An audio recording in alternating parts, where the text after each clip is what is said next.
FM ನ್ಯೂಸ್ಗೆ ಸ್ವಾಗತ. ನಾನು ಭಾರ್ಗವಿ. ಇದೀಗ ಬಂದ ಸುದ್ದಿ. ಪ್ರವಾದಿ ಮೊಹಮ್ಮದ್ ಪೈಗಂಬರರ ವಿರುದ್ಧ ಸ್ವಾಮಿ ಯತಿ ನರಸಿಂಹರಾವ್ ಮಹಾರಾಜ್ ಅವಾಚ್ಯ ಶಬ್ದಗಳಿಂದ ನಿಂದಿಸಿದ್ದಕ್ಕಾಗಿ ದೂರು ದಾಖಲಾಗಿದೆ. ವಿಜಯಪುರ ನಗರದ ಗಾಂಧಿ ಚೌಕ್ ಪೊಲೀಸ್ ಠಾಣೆಯಲ್ಲಿ ಅಲ್ಪಸಂಖ್ಯಾತ ಮುಖಂಡರು ನೀಡಿದ ದೂರಿನ ಮೇರೆಗೆ ಸ್ವಾಮಿ ಯತಿ ನರಸಿಂಹರಾವ್ ವಿರುದ್ಧ ಐಪಿಸಿ ಸೆಕ್ಷನ್ 152, 196, 197, 299, 352, 353 ಸೇರಿದಂತೆ ಇನ್ನಿತರ ಸೆಕ್ಷನ್ ಮೇಲೆ ದೂರು ದಾಖಲಾಗಿದೆ. ಯತಿ ಸ್ವಾಮಿ ನರಸಿಂಹರಾವ್ ರವರು ಕೋಮು ಗಲಭೆ ಸೃಷ್ಟಿಸುವುದಕ್ಕಾಗಿ ಪ್ರಚೋದನಕಾರಿ ಭಾಷಣ ನಡೆಸುತ್ತಿದ್ದು ಹಾಗೂ ಪ್ರವಾದಿ ಪೈಗಂಬರರ ವಿರುದ್ಧ ಅವಾಚ್ಯ ಶಬ್ದಗಳಿಂದ ನಿಂದಿಸಿದ್ದಕ್ಕಾಗಿ ಅಲ್ಪಸಂಖ್ಯಾತ ಸಮುದಾಯಕ್ಕೆ ಸಾಕಷ್ಟು ನೋವಾಗಿದೆ. ಅದಕ್ಕಾಗಿ ತಪ್ಪಿತಸ್ಥರ ವಿರುದ್ಧ ಸೂಕ್ತ ಕ್ರಮ ಕೈಗೊಳ್ಳುವಂತೆ ಮುಖಂಡರು ಆಗ್ರಹಿಸಿದರು. आपको मालूम है कि चंद दिन कबल उत्तर प्रदेश के रहने वाले स्वामी नरसिंहानंद इन्होंने हुजूर नबी अकरम सल्लल्लाहु ताला अलैहि वसल्लम की शान में नाज़ेबा कलिमात, नाज़ेबा अल्फाज इस्तेमाल किए हैं. नामूस रिसालत पर हमला हुआ है, इज़्ज़त रिसालत पर हमला हुआ है, हुजूर नबी अकरम सल्लल्लाहु ताला अलैहि वसल्लम की शख्सियत और आपकी पर्सनालिटी पर हमला हुआ है, जो नाकाबिले बर्दाश्त है.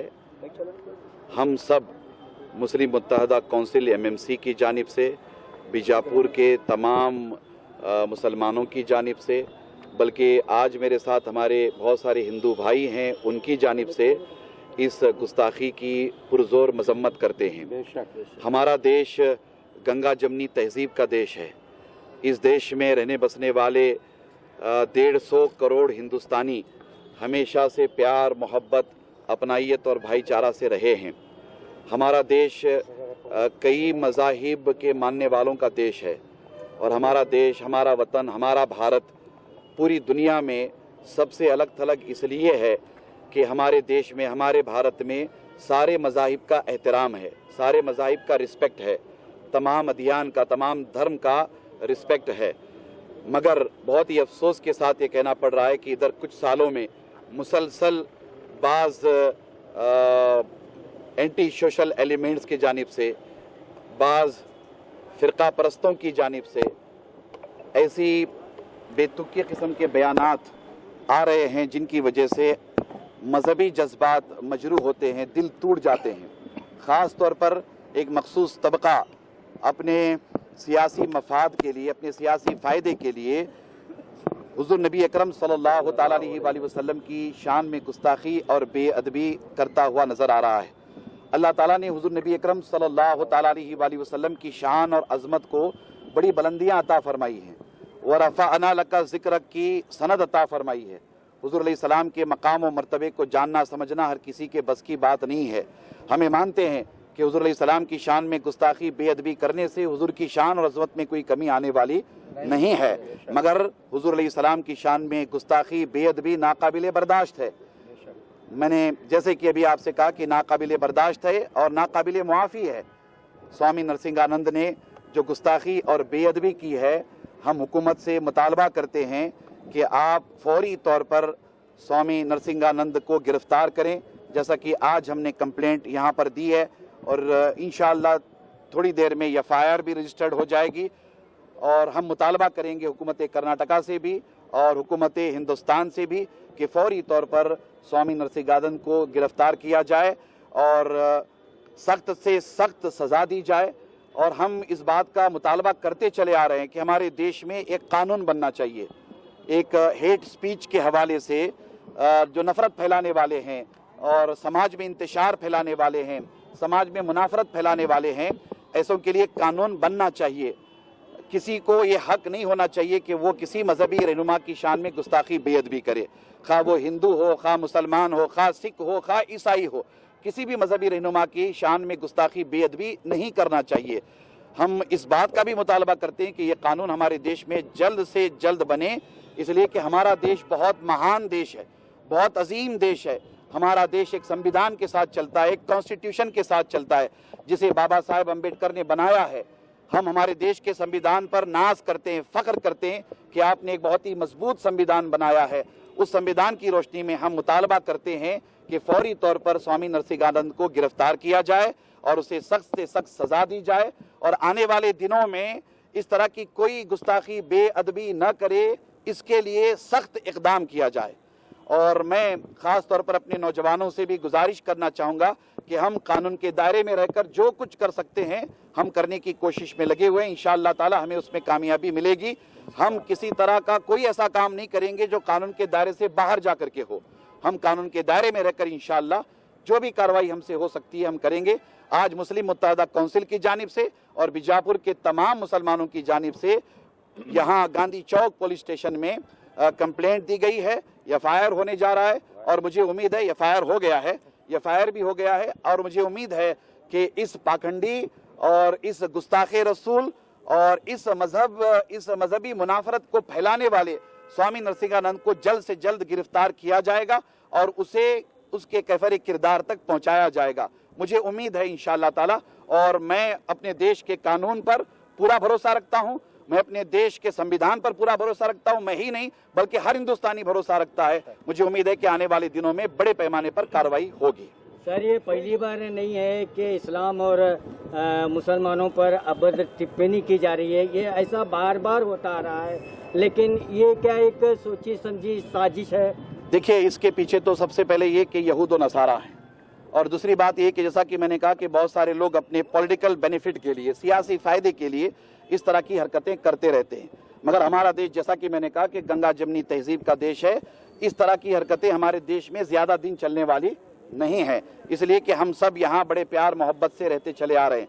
इस घिनौनी हरकत पर या इस तरह के घिनौनी हरकत जो इससे पहले भी हुई हैं, इस पर रोक लगाने के लिए जब तक हमारे देश में एक मजबूत कानून नहीं बनेगा तब तक हम इस तरह के वाकयात पर रोक नहीं लगा सकते।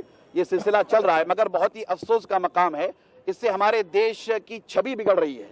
इससे हमारे देश का जो नाम है वो नाम ये लोग खराब करने की कोशिश कर रहे हैं। हमारा देश बहुत अजीम है। मैं चाहूँगा कि इस तरह के हरकत आने वाले दिनों में या इस तरह के वाकयात या इस तरह की गुस्ताखियाँ ना हों। स्वामी नरसिंहानंद को ऑलरेडी उनके ऊपर एफआईआर भी हुआ, उन्हें अरेस्ट भी किया गया। ये खबर अब तक मतलब है कि हम तक पहुंचाई गई, मगर ये दुरुस्त नहीं है।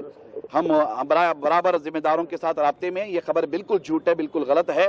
पूरे हिंदुस्तान भर से गम और गुस्से का इजहार किया जा रहा है। एफआईआर का सिलसिला जारी है, मगर अब तक इस सिलसिले में कोई कार्रवाई हुई नहीं है। हम लोग मुतालबा करते हैं कि फौरी तौर पर ऐसे पाखंडियों को गिरफ्तार किया जाए। सर, कार्रवाई अब तक नहीं हुई है, अरेस्ट नहीं किया गया है, इसमें क्या इसमें भी हुकूमत का एक अब इसमें जो भी मतलब है कि उनकी अपने तहफ़्फ़ुज़ात हों या जो भी उनके अपने मामलात हों वो बेहतर जाने, मगर हम संविधान के दायरे में रहकर मुतालबा करते हैं कि फौरी तौर पर उन्हें गिरफ्तार किया जाए। गिरफ्तार नहीं किया गया तो अब क्या? मुसलसल हम लोग पूरे देश में ऐसे पाखंडियों की गिरफ्तारी के लिए जैसे तरकीब बनी हुई है, हर जगह कानून के दायरे में रह करके मुतालबा किया जा रहा है। ये सिलसिला हम जारी रखेंगे और ज़रूरत पड़ने पर हमारे अपने मुल्क के अकाबिर उलमा की सरपरस्ती में हम बाज़ाब्ता तौर पर अगर ज़रूरत पड़े तो हम सुप्रीम कोर्ट का दरवाज़ा भी खटखटाएंगे। पिछले दिनों रामगिरी ने जो स्टेटमेंट दिया था उनको भी अरेस्ट नहीं किया गया। उसी के बारे में हम कह रहे हैं कि इस तरह की हरकतें जो भी कर रहे हैं उन्हें फौरी तौर पर गिरफ्तार करना चाहिए। देखिए, किसी भी मजहब के मानने वाले हों, ये हक किसी को नहीं है कि वो किसी भी मजहब के रहनुमा की शान में गुस्ताखी बेअदबी करे। अगर वो अपने धर्म में पक्का है, सच्चा है, तो वो कभी भी किसी दूसरे धर्म वालों के मजहबी रहनुमाओं की शान में गुस्ताखी बेअदबी नहीं करता है। ये लोग अपने धर्म में जिस तरह की गुफ्तगू करते हैं, ये लोग अपने धर्म में पक्के नहीं हैं। इन्हें मजबूत होना चाहिए, इसलिए कि कोई धर्म नफरत नहीं सिखाता है। कोई मजहब किसी मजहब की मजहबी रहनुमा की शान में गुस्ताखी बेअदबी करने की बात नहीं करता है। ये बस अपनी सियासी मफाद के लिए इस तरह के काम कर रहे हैं। ಮೊಹಮ್ಮದ್ ತನೀರ್ ಹಾಶ್ಮಿ ಅವರು ಸವಿಸ್ತಾರವಾಗಿ ಇವತ್ತು ಯಾಕೆ ನಾವು ಗಾಂಧಿ ಚೌಕ್ ಪೊಲೀಸ್ ಸ್ಟೇಷನ್ನಲ್ಲಿ ಬಂದಿದ್ದೇವೆ ಅದನ್ನು ಹೇಳಿದ್ದಾರೆ. ಆದರೂ ನಾನು ಕನ್ನಡದಲ್ಲಿ ಅವರ ಭಾಷಾಂತರಿಸುತ್ತಾ, ಕೆಲವೊಂದು ದಿವಸಗಳ ಹಿಂದೆ ನಮ್ಮ ಯತಿ ನರಸಿಂಹ ಸ್ವಾಮಿ, ಉತ್ತರ ಪ್ರದೇಶ ಸ್ವಾಮಿ ಅವರು ನಮ್ಮ ಮೊಹಮ್ಮದ್ ಪೈಗಂಬರ್ ಅವರ ಬಗ್ಗೆ ಅವಹೇಳನಕಾರಿ ಹೇಳಿಕೆ ಹೇಳಿದ್ದು, ಅಭದ್ರ ಭಾಷೆ ಬಳಸುತ್ತಾ ಬಂದಿದ್ದು, ಅದು ನಮ್ಮ ಮುಸ್ಲಿಮರು ಅಲ್ಲದೆ ಎಲ್ಲ ಜಾತಿಯ ಒಂದು ಏನು ಸೆಕ್ಯುಲರ್ ಇದರ ಬಗ್ಗೆ ಭಾವನೆ ಇರ್ತಾರೆ ಅವರೆಲ್ಲರಿಗೂ ತೊಂದರೆ ಆಗಿದೆ, ಮನಸ್ಸಿಗೆ ಭಾಳ ನೊಂದಾಗಿದೆ. ಅವರ ಬಗ್ಗೆ ಹಲವಾರು ಎಫ್ಐಆರ್ಗಳು ಇಡೀ ದೇಶದಲ್ಲಿ ಆಗಲೇ ಆಗಿವೆ. ಅವ್ರಿಗೆ ಇಲ್ಲಿವರೆಗೆ ಅವರಿಗೆ ಅರೆಸ್ಟ್ ಮಾಡಬೇಕಾಗಿತ್ತು, ಕಾರಣಾಂತರಗಳಿಗೆ ಅವರು ಮಾಡಿಲ್ಲ. ಆದರೆ ನಿಮಗೆ ಗುರುತಿದ್ದಂಗೆ ನಮ್ಮ ದೇಶ 140 ಕೋಟಿ ಜನರ ದೇಶ. ಇಲ್ಲಿ ಹಲವಾರು ಧರ್ಮಗಳು, ಹಲವಾರು ಭಾಷೆಗಳು, ಎಲ್ಲರದು ಒಂದೊಂದು ಸಂಪ್ರದಾಯ ಬೇರೆ. ಆದರೂ ನಾವು ಎಲ್ಲರೂ ಅನೇಕತೆಯಲ್ಲಿ ಏಕತೆ ಅದು ಮಾಡ್ಕೊಂಡು ಬಂದವ್ರು ನಾವು. ಯುನಿಟಿ ಇನ್ ಡೈವರ್ಸಿಟಿ ಅಂತಾರಲ್ಲ, ಆ ಥರ ಈ ಬಂದ ಇಲ್ಲಿ ನಮ್ಮ ನಮ್ಮದೇನು ಗಂಗಾ ಜಮುನಾ ಸಂಸ್ಕೃತಿ ಇದೆ ಅದನ್ನು ನಾವು ನಡೆಸ್ಕೊಂಡು ಬಂದ ಜನಾಂಗ. ವಿಶೇಷವಾಗಿ ಮುಸ್ಲಿಂ ಧರ್ಮಗುರುಗಳಾಗಲಿ ಮುಸ್ಲಿಂ ನಾಯಕರು ಯಾವಾಗಲೂ ಮಾತಾಡುವಾಗ ಭಾಳ ಸ್ವಯಂದಿಂದ ಮಾತಾಡ್ತಾರೆ, ಬೇರೆಯವರು ಸ್ವಾಮಿನಿಗೆ. ಆದರೆ ಕೆಲವೊಂದು ಮಂದಿಗಳು ತಮ್ಮ ಹುಸಿ ಬೇಳೆಯನ್ನು ಬೆಳೆಸ್ಕೊಳ್ಳಿಕ್ಕೆ, ತಮ್ಮ ರಾಜಕೀಯ ಇದು ಮಾಡಲಿಕ್ಕೆ ಆವಾಗ ಅಲ್ಪಸಂಖ್ಯಾತರ ಮೇಲೆ ಅವರಿಗೆ ಯಾವ ಥರ ನಾವು ಇದು ನಿಂದನೆ ಮಾಡಬೇಕಂತೇಳಿ ಪೈಗಂಬರ್ ಅವರ ಮೇಲೆ ಮಾಡ್ತಾರೆ. ಮೊಹಮ್ಮದ್ ಪೈಗಂಬರು ಅದು ಮುಸ್ಲಿಮರಿಗೆ ಒಂದು ಅಪ್ರತಿಮ ವ್ಯಕ್ತಿತ್ವ. ಅವ್ರಿಗೆ ಯಾರೇ ಬೈಯುವುದರಿಂದ, ಅವ್ರಿಗೆ ಯಾರೇ ಅವ್ರ ಬಗ್ಗೆ ಆ ಶಬ್ದ ಮಾತಾಡೋದ್ರಿಂದ ಅವರ ವ್ಯಕ್ತಿತ್ವದಲ್ಲಿ ಏನೂ ಕಡಿಮೆ ಆಗೋದಿಲ್ಲ. ಇದು ಜನರಿಗೆ ಗೊತ್ತು. ಇವತ್ತು ಮೊಹಮ್ಮದ್ ಪೈಗಂಬರ್ ಇಡೀ ದೇಶ ಮುಸ್ಲಿಮರೆಲ್ಲ ಇಡೀ ಜಗತ್ತನ್ನು ನಂಬಿ ಕಾಣುವ ಒಂದು ಭಾಳ ಅವ್ರಿಗೆ ನೋಡೋದಂದ್ರೆ ಅವ್ರಿಗೆ ಒಂದು ಹೈ ಎಸ್ಟೀಮ್ ಒಳಗೆ ಅವ್ರಿಗೆ ನೋಡ್ಕೊತಾರೆ ಮೊಹಮ್ಮದ್ ಪೈಗಂಬರ್ ಅವ್ರಿಗೆ ಮಾತಾಡಿ ತಮ್ಮ ಹೆಸರನ್ನು ಮಾಡಿಕೊಳ್ಳುವ ಇಂಥ ಸ್ವಾಮಿಗಳಿಗೆ ನಾವು ತಕ್ಷಣವೇ ಒಂದು ಕಡಿವಾಣ ಹಾಕಿ ಅವ್ರಿಗೆ ಆದಷ್ಟು ಬೇಗ ಅರೆಸ್ಟ್ ಮಾಡಿ ಅವ್ರಿಗೆ ಜೈಲಿನಲ್ಲಿ ಹಾಕೋದ್ರಿಂದ ಒಂದು ಬರುವ ದಿನಗಳಲ್ಲಿ ಬೇರೆ ಮಂದಿ ಈ ಥರ ಏನು ಅಭದ್ರ ಶಬ್ದಗಳನ್ನು ವಿಶೇಷವಾಗಿ ಒಂದು ಧಾರ್ಮಿಕ ಕೋಮಿಗೆ ಗುರಿಗಾಗಿಟ್ಕೊಂಡು ಮಾತಾಡ್ತಾರೆ, ಅವ್ರ ಬಗ್ಗೆ ಒಂದು ಸೂಚನೆ ಹೋಗಬೇಕು, ಅವ್ರಿಗೆ ಒಂದು ನಾವು ಇದು ಕೊಡಬೇಕಂತ ಹೇಳಿ ನಾವು ಆಗಲೇ ಪೊಲೀಸ್ ನಮ್ಮ ಪ್ರೊಬೇಷನರಿ DSP ಅವರಿದ್ದರು, ನಮ್ಮ ಇಲ್ಲಿಯ ಠಾಣಾ ಅಧಿಕಾರಿಗಳು ಇದ್ದರು, ಅವ್ರಿಗೆಲ್ಲ ನಾವು ಆಲ್ರೆಡಿ FIR ಮಾಡಿದೆವು. ಇಂಥ ಹಲವಾರು FIRಗಳು ದೇಶದಲ್ಲಿ ಆಗ್ಯಾವ. ಇದನ್ನು ನನ್ನ ಭಾವನೆ ಅಲ್ಪಸಂಖ್ಯಾತರ ಭಾವನೆಗಳಿಗೆ ಕಿಮ್ಮತ್ತ ಕೊಟ್ಟು ಅವರು ಅದನ್ನು ಗೌರವಿಸುತ್ತಾ ಇಲಾಖೆಗಳು ಗೌರ್ಮೆಂಟ್ ಸಿಸ್ಟಮ್ ಅವರಿಗೆ ಇಮಿಡಿಯೇಟ್ಲಿ ಅರೆಸ್ಟ್ ಮಾಡ್ಕೊಂತ ಕೇಳ್ಕೊತ ನನ್ನ ಮಾತುಗಳು. ಇವತ್ತಿನ ದಿವಸ ಶಹರ್ ಬಿಜಾಪುರದ ಗಾಂಧಿ ಚೌಕ್ ಪೊಲೀಸ್ ಸ್ಟೇಷನ್ನಲ್ಲಿ ಭಾರತ ದೇಶದಲ್ಲಿ ಸ್ವಾಮಿ ಅಂತಂತರೂ ನಾ ಹೇಳಂಗಿಲ್ಲ, ನರಸಿಂಹಾನಂದ್ ಇವನನ್ನು ತನ್ನ ಹೊಲಸು ಬಾಯಿನಲ್ಲಿ ಮಾನ್ಯ ಪ್ರವಾದಿ ಮೊಹಮ್ಮದ್ ಸಲ್ಲಲ್ಲಾಹು ಅಲೈಹಿ ವಸಲ್ಲಂ ಬಗ್ಗೆ ತನ್ನ ಬಾಯಿಯಲ್ಲಿ ಹೊಲಸ ನಾಲಿಗೆಯಲ್ಲಿ ಏನೋ ಮಾತಾಡಿಕೆಸಿಂದ ತನ್ನ ವ್ಯಕ್ತಿತ್ವವನ್ನು ಹೆಚ್ಚಿಗೆ ಇದು ಮಾಡುವ ಸಲುವಾಗಿ ಮಾತಾಡಿದ್ದಕ್ಕೆ ಇಡೀ ದೇಶದ ಮುಸಲ್ರು ಹಾಗೂ ಇಡೀ ದೇಶದ ಮುಸಲ್ಮಾನರು ಹಾಗೂ ಎಲ್ಲ ಹಿಂದೂ ಜಾತಿಗಳು ಎಲ್ಲ ಈ ದೇಶದ ಸಂವಿಧಾನ ಮೇಲೆ ಏನು ನಾವು ನಂಬಿಕೆ ಇಟ್ಟಿದ್ದೀವಿ, ನಾವು ಎಲ್ಲರೂ ಅವಂದು ಖಂಡನೆ ಮಾಡ್ತೀವಿ, ಅವಂದು ವಿರೋಧ ಮಾಡ್ತಿದ್ದೀವಿ. ಅವರು ಈ ದೇಶದಲ್ಲಿ ಶಾಂತಿಯನ್ನು ಕಾಪಾಡುವ ನಮ್ದು ಏನು ಕುತಂತ್ರ ಎಲ್ಲ ಮಾಡ್ಲಕತ್ತಾರ, ಅವರು ಅಶಾಂತಿ ಕುತಂತ್ರ ಏನು ಮಾಡ್ಲಕತ್ತಾರ. ಈ ದೇಶದಲ್ಲಿ ಎಲ್ಲರೂ ನಾವು ಒಂದಾಗಿರ್ತೀವಿ, ಹಿಂದೂ ಮುಸಲ್ಮಾನ್ ನಾವು ಎಲ್ಲರೂ ಬಂದಿದ್ದೀವಿ. ನೀ ಪ್ರವಾದಿ ಮೊಹಮ್ಮದ್ ಸಲ್ಲಲ್ಲಾಹು ಅಲೈಹಿ ವಸಲ್ಲಂ ಬಗ್ಗೆ ನಿಂದು ಹೇಳುವುದು ನಿನ್ನ ನಾಲಿಗೆಗೆ ಅಷ್ಟು ತಾಕತ್ತಿನ ಇಲ್ಲ. ನಾನು ಸ್ಪಷ್ಟವಾಗಿ ಹೇಳಕತ್ತೀವಿ, ಈ ದೇಶದಲ್ಲಿ ಸಂವಿಧಾನದಿಂದ ಎಲ್ಲ ನಡೀತೈತಿ. ನೀ ಸಂವಿಧಾನ ಒಳಗೆ ನೀ ಏನು ಮಾತಾಡಿದ್ರು ಮಾತಾಡು, ಬಟ್ ಪ್ರವಾದಿ ಮೊಹಮ್ಮದ್ ಸಲ್ಲಲ್ಲಾಹು ಅಲೈಹಿ ವಸಲ್ಲಂ ಬಗ್ಗೆ ಮಾತಾಡಿದ್ದಕ್ಕೆ ನಾವು ಯಾರು ನಿನಗೆ ಸುಮ್ಮ ಬಿಡೋಕೆ ಆಗಂಗಿಲ್ಲ. ನಾವು ಕಾನೂನುಬದ್ಧವಾಗಿ ನಿನ್ನ ಮೇಲೆ ಆ್ಯಕ್ಷನ್ ತಗೋತೀವಿ. ಇವತ್ತು ಈ ಕಾನೂನುಬದ್ಧವಾಗಿ ತಗೋತೀವಿ, ನಾಳೆ ದಿಲ್ಲಿ ತನಕ ಬರ್ತೀವಿ. ಬಂದ ಸ್ವಾಮಿ ನಿನ್ನ ಮಕ್ಕಳ ಮೇಲೆ ನೀ ಕರುಣೆ ಮಾಡಲಿಲ್ಲ, ನೀ ಎಲ್ಲಿಂದ ಸ್ವಾಮಿ? ನೀನು ಎಲ್ಲಿಂದ ಸ್ವಾಮಿ? ಒಂದು ಸಣ್ಣ ಮಗು ನಿನ್ನ ಆಶ್ರಮ ಬಂದು ಕೇಸಿ ನೀರು ಕುಡಿಲಾಕ ಬಂದ್ರೆ ಅವ್ರಿಗೆ ಹಿಡಿದು ಹೊಡೆದಿದ್ದು ಸ್ವಾಮಿ, ನೀನು ಎಲ್ಲರ ಸ್ವಾಮಿ? ನಿನಗೆ ನಾಚಿಕೆ ಬರಬೇಕು. ನೀ ಯಾರ ಬಗ್ಗೆ ಹೇಳಕತ್ತಿ? ಇಡೀ ಜಗತ್ತಕ್ಕೆ ಶಾಂತಿ ಹೇಳಿದ್ದ ಪ್ರವಾದಿ ಮೊಹಮ್ಮದ್ ಸಲ್ಲಲ್ಲಾಹು ಅಲೈಹಿ ವಸಲ್ಲಂ ಅವರ ಹೆಸರು ನೀ ತೆಗೆದರೆ ಏನೂ ಆಗಂಗಿಲ್ಲ. ಅವರು ಅಲ್ಲಾಹನು ಅವ್ರ ಹೆಸರು ಕುರಾನ್ನಲ್ಲಿ ಹೇಳಿದ್ದೆ, ಯಾರು ಏನು ಮಾಡೋಕ್ಕೆ ಆಗಂಗಿಲ್ಲ.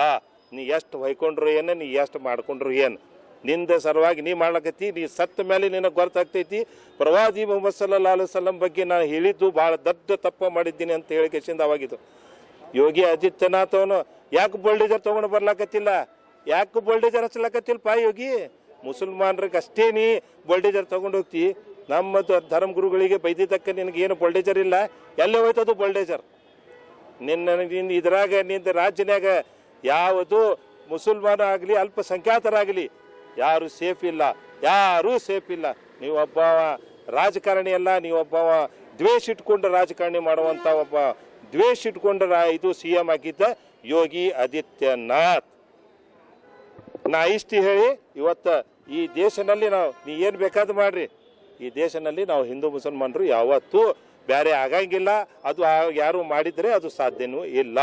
ನಾವು ಪ್ರವಾದಿ ಮೊಹಮ್ಮದ್ ಸಲ್ಲಲ್ಲಾಹು ಅಲೈಹಿ ವಸಲ್ಲಂ ಬಗ್ಗೆ ನೀವು ಒಂದು ಮಾತು ಹೇಳಿದ್ದಕ್ಕೆ ಇಡೀ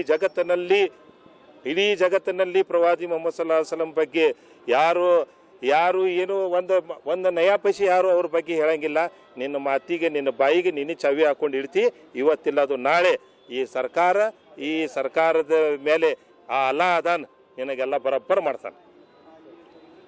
थैंक यू सर। आज बीजापुर शहर के अंदर हज़रत मोहम्मद तनवीर हाशमी पीरा के नेतृत्व में आज यहाँ पर हमारे यहाँ एमएमसी और पूरे मुसलमानों के और हमारे हिंदुओं के पूरे हमारे भाइयों के नेतृत्व में एक एफआईआर दर्ज करने के लिए हुजूर पाक सल्लल्लाहु अलैहि वसल्लम की शान में गुस्ताखी करने वाले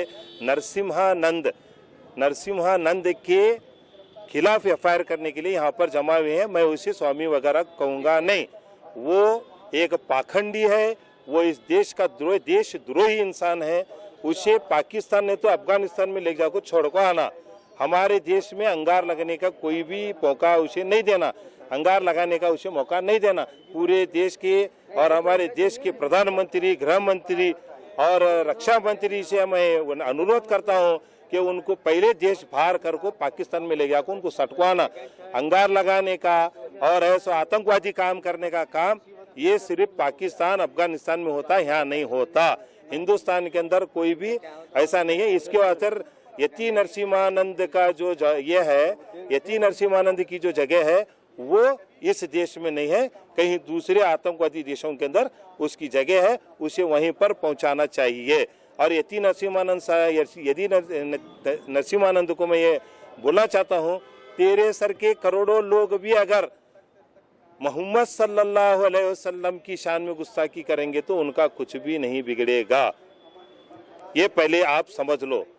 जिसका जिक्र अल्लाह ने कुरान में कयामत तक के लिए आला मकाम रखा है, उनका नाम कब उनके नाम में कोई गुस्ताखी कोई ये करने से उनके व्यक्तित्व पर कोई असर पड़ने वाला नहीं है।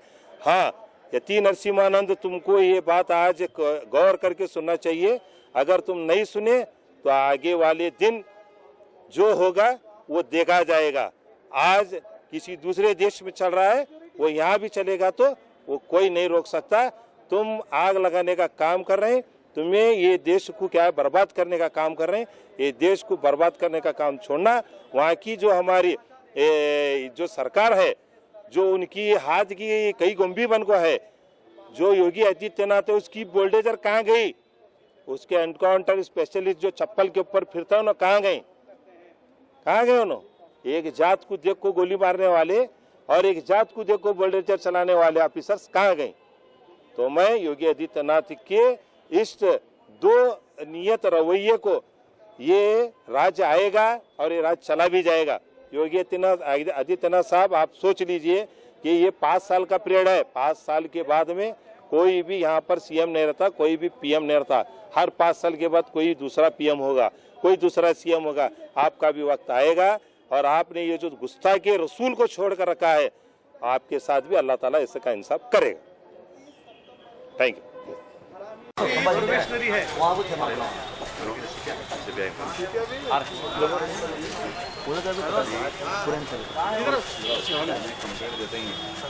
आप लोग पूरा एफआईआर निकाला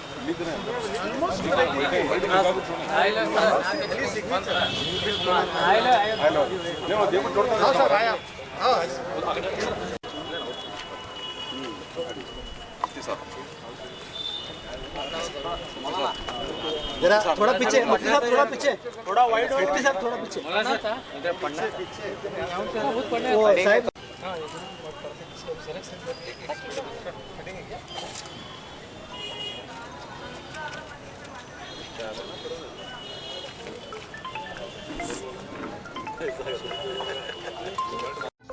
new Indian craft shopping expo biggest handloom and handcraft exhibition cum sale now in Vijayapura. ಭಾರತದ ಎಲ್ಲಾ ರಾಜ್ಯಗಳ 10,000ಕ್ಕೂ ಮೇಲ್ಪಟ್ಟು ವಿವಿಧ ಪ್ರಕಾರದ ಕರಕುಶಲ ಪ್ರದರ್ಶನ ಹಾಗೂ ಮಾರಾಟ shopping expo. Entry and parking free. Time 10:30 AM to 9:30 PM. Visit with your family. Vijayapura ನಗರದ ಆಶ್ರಮ ರಸ್ತೆಯ open ground BLD engineering college ಎದುರು. ಹಬ್ಬಗಳ ಪ್ರಯುಕ್ತ ಹೊಸ ಸ್ಟಾಕ್ ಹಾಗೂ ಹೊಸ ಡಿಸೈನ್ಗಳೊಂದಿಗೆ new Indian craft shopping expo Vijayapura ನಗರದಲ್ಲಿ.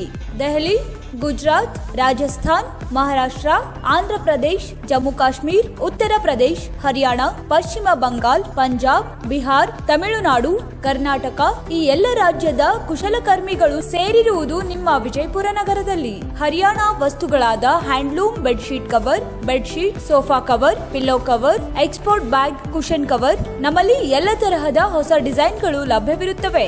ನೀವು ನಿಮ್ಮ ಕುಟುಂಬ ಸಮೇತ ಹಿಂದೆ ಭೇಟಿ ಕೊಡಿ. ಕೇರಳದ ವಸ್ತುಗಳಾದ long hair oil, black hair oil, ಕರ್ನಾಟಕದ ವಸ್ತುಗಳಾದ ಚನ್ನಪಟ್ಟಣದ ಗೊಂಬೆ, ಮೈಸೂರು ಅಗರಬತ್ತಿ, ಮೈಸೂರು ನಮ್ಕೀನ್ ಪದಾರ್ಥಗಳು, ಚಂದನ್ ಪೌಡರ್, ತಮಿಳುನಾಡಿನ ವಸ್ತುಗಳಾದ ಡೋರ್ ಮತ್ತು ಕಿಟಕಿ curtain, bed cover, bag, cushion ಮತ್ತು ಪಿಲ್ಲೋ ಕವರ್ಗಳು, ಬಿಹಾರದ ವಸ್ತುಗಳಾದ ಮಧುಬನಿ ಪೇಟಿಂಗ್, ಬಾಗಲ್ಪುರಿ ಚಾದರ್, ಸಿಲ್ಕ್ ಡ್ರೆಸ್ ಮಟೀರಿಯಲ್ಸ್, ಪಂಜಾಬ್ ವಸ್ತುಗಳಾದ ಫುಲ್ ಕರೀಶ್, ಪಂಜಾಬಿ ಜಿಟಿಲ್, ಪಶ್ಚಿಮ ಬಂಗಾಳದ ವಸ್ತುಗಳಾದ Shantiniketan bag, jute chappal, jute boot, dress materials, silk ಹಾಗೂ ಕಾಟನ್ ಸೀರೆಗಳು ಮತ್ತು ವರ್ಕ್ ಸ್ಯಾರಿಗಳು ಅಲ್ಲದೆ ಹಲವು ಬಗೆಯ ಗೃಹೋಪಯೋಗಿ ವಸ್ತುಗಳು ಲಭ್ಯವಿರುತ್ತವೆ. ಒಂದೇ ಸೂರಿನಡಿಯಲ್ಲಿ ಬಗೆ ಬಗೆಯ ವಸ್ತುಗಳ ಪ್ರದರ್ಶನ ಹಾಗೂ ಮಾರಾಟ ನಿಮಗಾಗಿ. ಪ್ರವೇಶ ಮತ್ತು ಪಾರ್ಕಿಂಗ್ ಉಚಿತ.